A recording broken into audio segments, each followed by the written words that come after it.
Hello दोस्तों, जैसा कि पूरे भारत में कोरोना वायरस की वजह से लॉकडाउन चल रहा है, उस लॉकडाउन की वजह से सारी शिक्षण संस्थाएं बंद हैं, विद्यालय बंद हैं, जिससे कि बच्चों की पढ़ाई का काफ़ी नुकसान हो रहा है। उस नुकसान को देखते हुए भारत सरकार ने एक आदेश जारी किया है कि सभी शिक्षण संस्थाओं की क्लासेस ऑनलाइन शुरू की जाएं।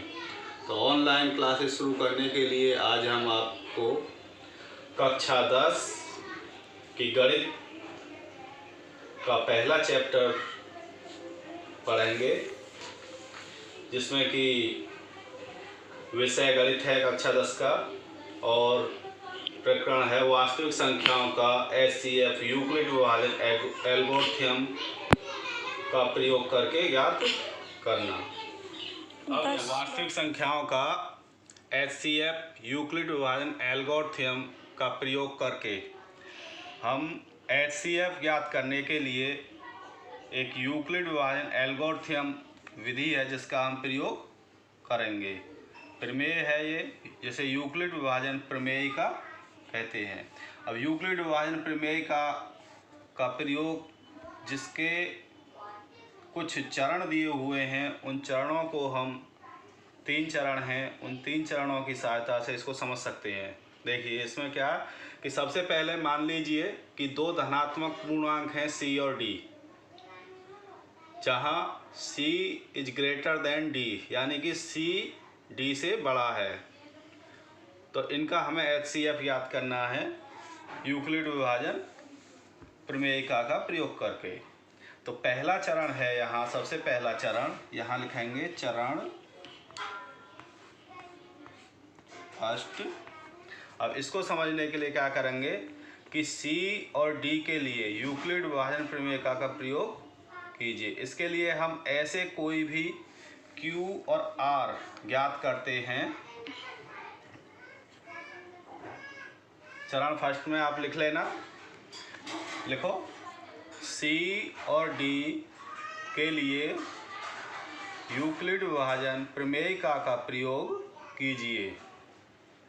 इसलिए हम ऐसे Q और R ज्ञात करते हैं कि जैसे C बराबर D Q प्लस R, जहाँ 0 is less than or equal to R and R is greater than D. R is less than D, sorry. R is less than D. ये इसका पहला चरण है। तो पहला चरण इस तरीके से करते हैं। इसके बाद में फिर यहाँ मिटा देता हूँ ऊपर से, ये नोट कर लिया होगा सभी ने।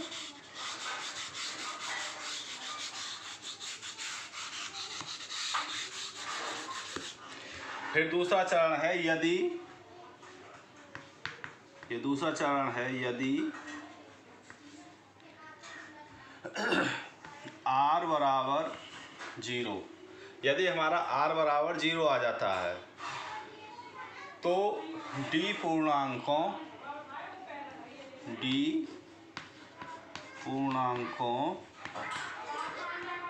C और D का HCF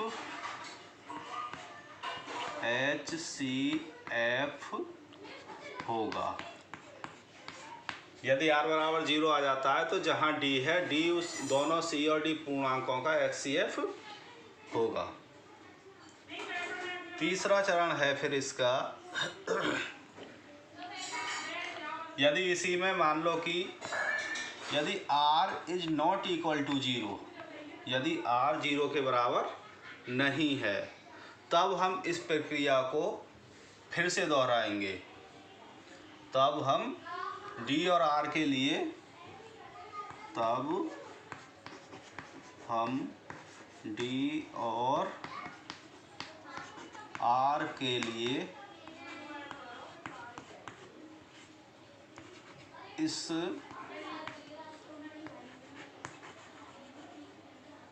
प्रक्रिया को यूक्लिड विभाजन प्रमेय का प्रयोग करेंगे इसी में। फिर दोबारा से जैसे हमने पहले चरण में किया था ये, इसी तरीके से फिर इसे सी और पहले जैसे सी और डी के लिए किया था, फिर इसको हम डी और आर के लिए दोबारा से इसका प्रयोग कर लेंगे। अब तीसरा चरण,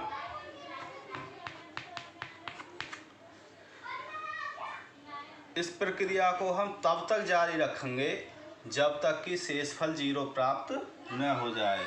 यदि शेषफल बराबर 0, जब हमें शेषफल 0 प्राप्त हो जाता है तो इस स्थिति में जो भी हमारा प्राप्त भाजक होगा, शेषफल जब 0 है तो जो भी भाजक होगा वही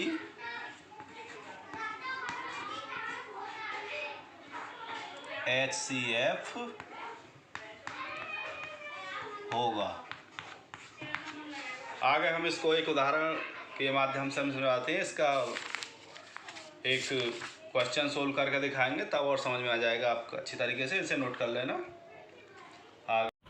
हाँ, तो अब हम प्रश्नावली 1.1 का पहला क्वेश्चन का पहला पार्ट है इसका। एक पहले इसमें क्वेश्चन है ये कि निम्नलिखित संख्याओं का HCF ज्ञात करने के यूक्लिड विभाजन एल्गोरिथम का प्रयोग कीजिए।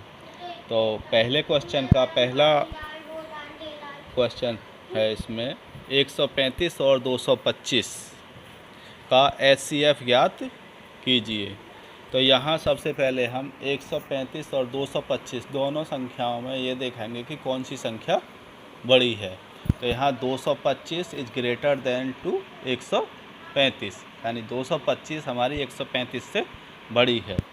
तो इसमें हम यूक्लिड प्रमेयिका का प्रयोग करने पर, इन दोनों संख्याओं में हम यूक्लिड प्रमेयिका का प्रयोग करने पर 225 बराबर, अब 135 गुणा 1 प्लस, जब हम 225 में 135 का भाग देंगे तो वो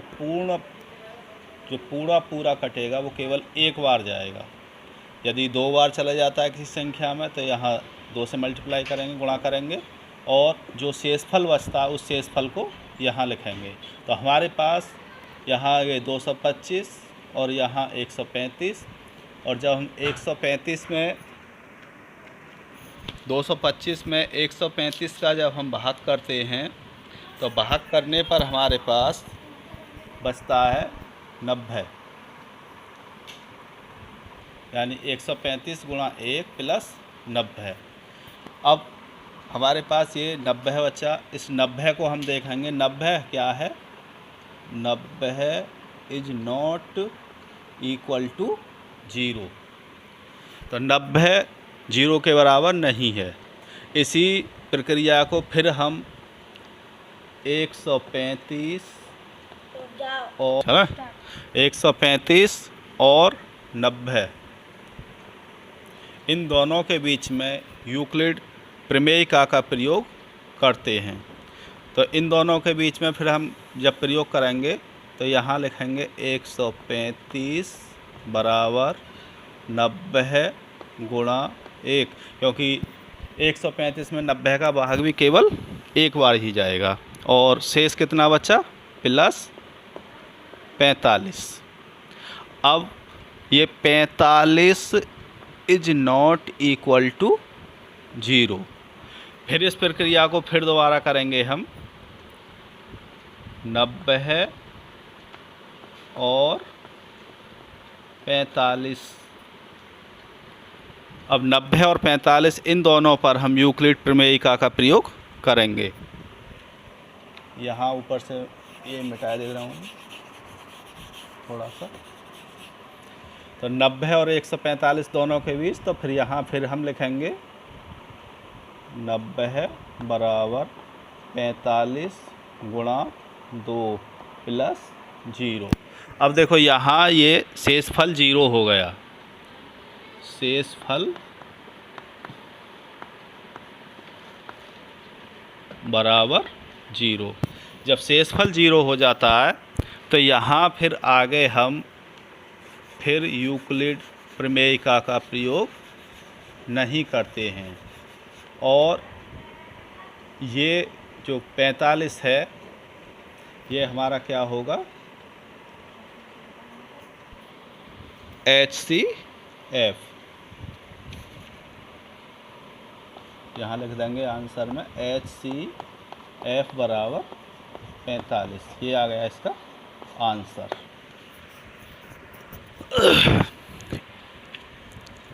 तो ये पहला क्वेश्चन कंप्लीट हो गया, ये नोट कर लो सभी। अब इसके बाद में हम दूसरा क्वेश्चन है इसका, हाँ, तो यहाँ अब हम इसका तीसरा क्वेश्चन और सोल्व करेंगे। ये तीसरा क्वेश्चन है 867 और 255। यूक्लिड विभाजन एल्गोरिथम का प्रयोग करके इसका HCF हमें निकालना है। तो सबसे पहले इन दोनों संख्याओं में हम ये देखेंगे कि कौन सी संख्या बड़ी है। तो यहाँ 867 और 255 में कौन सी संख्या बड़ी है, 867 इज ग्रेटर देन 255। अब यहाँ यूक्लिड प्रमेयिका का प्रयोग करेंगे हम। तो 867 बराबर 255 गुणा 3 प्लस 102।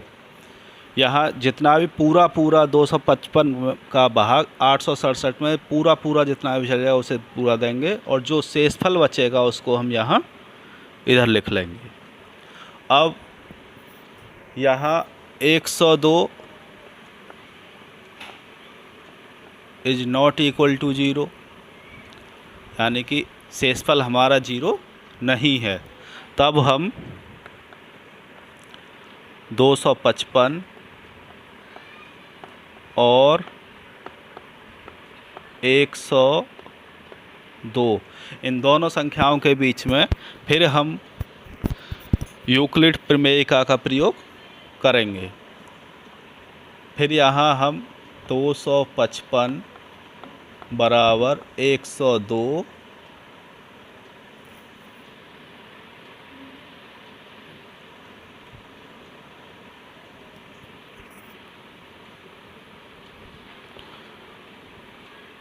गुणा 2 प्लस, यहाँ जब इसमें इसकी गुणा करेंगे 2 दूनी 4 और 2 0 0 2 एकम 2, तो यहाँ कितना बचेगा, ये 51 शेष। तो यहाँ शेषफल कितना आ जाता है, 51। जब 51 शेषफल आ गया फिर हम दोबारा से फिर करेंगे, यहाँ फिर यूक्लिड प्रमेयिका का प्रयोग करेंगे। इसे तब तक दोहराते रहेंगे जब तक कि शेषफल 0 ना हो जाए। तो 102 बराबर यहाँ 102 और यहाँ लिख लेंगे 51, इन दोनों के बीच में करेंगे। ऊपर से देखो थोड़ा सा मैं इसे मिटा दे रहा हूँ।